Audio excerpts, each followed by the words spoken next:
Қазақстан театрлары ассоциациясының ұйымдастыруымен Қазақстанның халық әртісі Айша Абдуллинаның өмірі мен шығармашылығына арналған Айша Абдуллина 100 жаста атты мерейтойлық кеш өтті. Театр өнерінің дамуы мен болашағын өркендету, театр қайраткерлеріне қолдау таныту идеясы негізінде 2016 жылғы құрылған Қазақстан театрлары ассоциациясының бұл алғашқы шарасы. Өте сыпайы, мәдениетті апамыз, сондықтан осының тойын өткізу біздің міндетіміз. Той қыласыз. Жалпы Қазақстан халқымен мынау келе жатқан Қазақстан әйелдерін 8 март мейрамымен құттықтаймын. Әйелдер осыған еңбек еткен, әйелдерге күнде мейрам жасаса да көп емес. Әйелдердің еңбегі елдің алдында, өздерінің жанұясының алдында зор.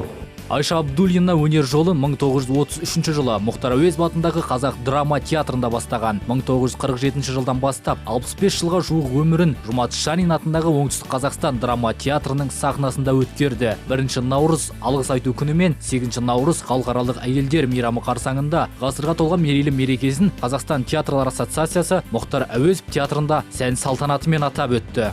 Бүгін мінеке жасы 100-ге келіп отырған Айша Абдуллина апамызды алғыс айту күнінде 8 наурыз халықаралық әйелдер күнінің қарсаңында құттықтап жатырмыз. Осы кісінің кешін өткізіп жатырмыз. Осы ассоциация болып.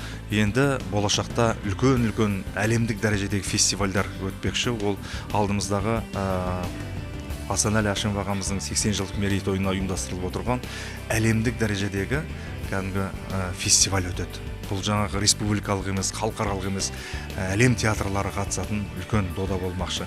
Қыз жібекте жібек, қозы көрпеш баян сұлуда баян, қобландыда құртқа, ер тарғында ақ жүніс, Ромео Джульеттада Леди Капулетти, тағы басқа көркем рөлдерімен көрермен көз айымы болды. 200-ден аса сүбелі бейне жасаған актриса 14 рет Кеңес одағы медальдарымен марапатталған. 1958 жылы Қазақ КСР халық артисі құрметті атағын алды. Ғасыр жасаған Айша Абдуллинаны құттықтап, ассоциация құрамындағы 8 театр өз өнерлерін ортаға салды.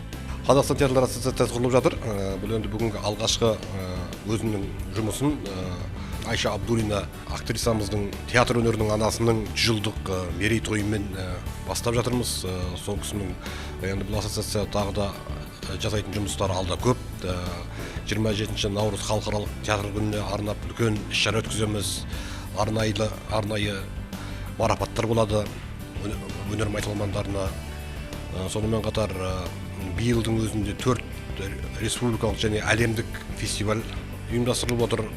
Сонымен жас актерларға шеберлік сабақтарын өткізетін, шетелдік мықты мамандарды шақырып өткізетін үлкен жоспарлар бар. Театр өнеріне өлшеусіз еңбегі сіңген, ел мәдениет үшін адал қызмет еткен 100 жастағы Айша анамыздың өнегелі өнері мен парасатты өмір жолы өскелең ұрпаққа үлгі. Арман Құдайберген, Елдар Мұқаш, Күліп Оян, Алматы.